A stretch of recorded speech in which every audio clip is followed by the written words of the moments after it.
नमस्कार, मी शुभांगी मराठा दरबार या यूट्यूब चॅनलवर तुम्हा सर्वांचे मनापासून स्वागत करते।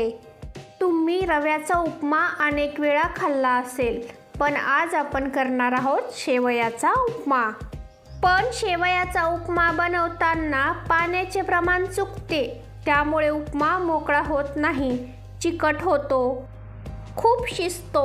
उपमा अगदी परफेक्ट बनवण्यासाठीचे अचूक प्रमाण हवे असेल तर ही रेसिपी शेवटपर्यंत नक्की बघा। तुमचा हे उपमा अगदी मोकळा आणि छान होईल।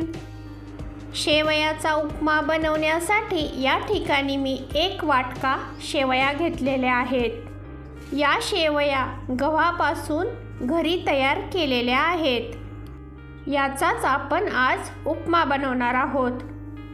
उपमा बनवण्यासाठी आपण वळूयात गॅसकडे। यासाठी मी गॅसवर एक कढई तापत ठेवली आहे। यामध्ये थोडंसं साजूक तूप टाकून घ्यायचं। तूप गरम झालं की यामध्ये घेतलेल्या शेवया या तुपामध्ये टाकून घ्यायच्या। सतत हलवत 2 मिनिटं तांबूस रंग येऊपर्यंत ह्या परतून घ्यायच्या। हे बघा, तुम्ही बघू शकता या शेवया मस्त तांबूस रंगावर भाजून तयार झालाय। आता गॅस बंद करून ह्या काढून घेऊयात। उपमा बनवण्यासाठी त्याच कढईमध्ये तेल टाकून घ्यायचं। या ठिकाणी मी एकूण 1.5 पळी तेल टाकून घेणार आहे। तेल चांगलं गरम झालं की यामध्ये अर्धा चमचा जिरे टाकून घ्यायचे। जिरे छान तडतडले तेलामध्ये की यामध्ये थोडासा कढीपत्ता टाकून घ्यायचा। त्यानंतर या ठिकाणी मी 1 कांदा असा बारीक चिरून घेतलेला आहे, तो या तेलामध्ये टाकून घ्यायचा। हा कांदा मस्त तांबूस रंगावर येऊपर्यंत तेलामध्ये परतून घ्यायचा। कांदा परतून झालाय, आता यामध्ये 1 बारीक चिरलेला टोमॅटो टाकून घ्यायचा। हा टोमॅटो पण कांद्यासोबत 2 मिनिटं मस्त असा तेलामध्ये परतून घ्यायचा।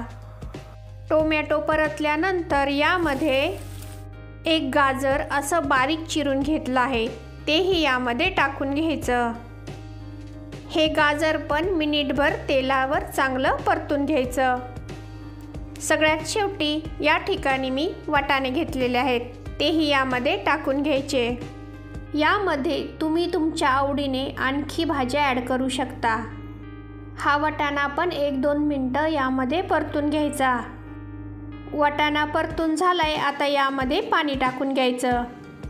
ज्या भांड्याने शेवया मोजून घेतल्या होत्या सेम त्याच भांड्याने 1 वाटका पाणी टाकून घ्यायचं। पाणी हे गरमच टाकायचं। घरी बनवलेल्या शेवया असतील तर ज्या मापाने शेवया घेतल्या सेम त्याच मापाने पाणी टाकायचं, म्हणजे एकदम बरोबर होतं। पाण्याला एक चांगली उकळी आली की यामध्ये हे मॅगी मसाल्याचे 1 पॉकेट आहे, हे यामध्ये मी टाकून घेणार आहे। हे कोणत्याही किराणा दुकानात सहज मिळून जाईल। या मसाल्यामुळे सेम मॅगीसारखी टेस्ट या उपम्याला येते। मसाला टाकून झाल्यानंतर लगेच यामध्ये भाजून घेतलेल्या शेवया टाकून घ्यायच्या। व्यवस्थित मिक्स करून यातील पाणी आटूपर्यंत यामध्ये शिजू द्यायच्या। शेवया या भाजून घेतल्यामुळे मोकळ्या तर होतातच, पण चवीलाही खूप छान लागतात। आणि पाण्याचं प्रमाण बरोबर पडलं की शेवया अजिबात चिकट होत नाहीत। हे बघा, यातील पाणी आटलेलं आहे। यातील 1 शेवई घेऊन अशी सहज हाताने दाबून बघायची। सहज दबायला लागली की आपला उपमा तयार झाला आहे। सगळ्यात शेवटी यामध्ये चिरून घेतलेली कोथिंबीर टाकून घ्यायची आणि एकदा व्यवस्थित असं चांगलं मिक्स करून घ्यायचं आहे। हा शेवयाचा उपमा आपला तयार झालाय।